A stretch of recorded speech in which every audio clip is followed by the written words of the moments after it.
Hello, everyone. I'm Chris Kapches, president of Chestnut Park Real Estate, and this is the August market report for the Greater Toronto Area and the City of Toronto as well. I'm going to begin this market report by saying that it's become somewhat surreal doing these reports in light of the fact that we're in the pandemic and so many other sectors of the economy seem to be suffering during the pandemic, and yet real estate has been beyond thriving, and I'm going to emphasize those points in this report.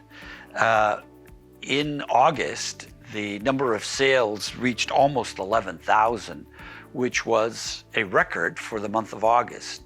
No August in the past has seen this many sales in the midst of the pandemic.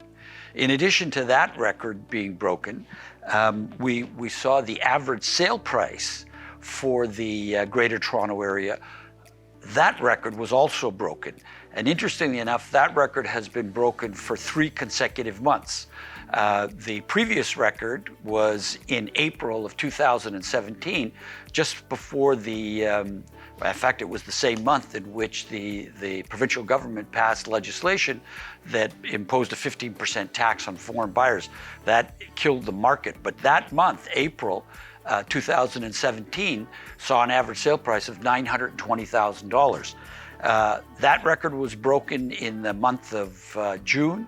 It was broken again in the month of July. And here in August, the average sale price for all properties sold, which includes condominium apartments in the Greater Toronto Area, came in at $951,000, beginning to approach the $1 million mark.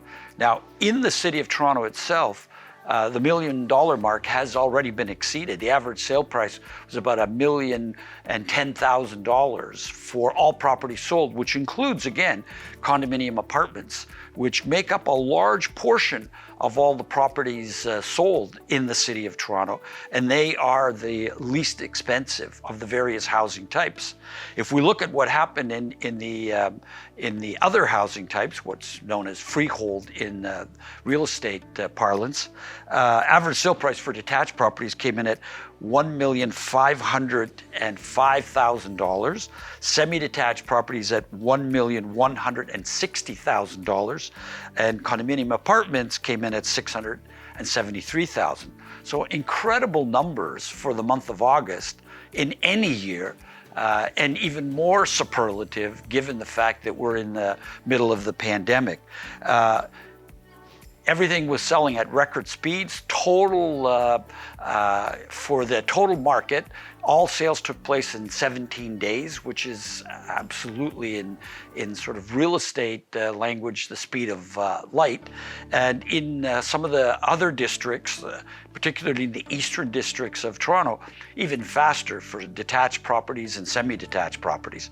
The only area where we haven't seen the same pickup of pace is in the area of condominium apartments. And of course, there's all sorts of reasons why that's taking place. We have small spaces, the need to use elevators. People are looking to get away from that kind of confinement.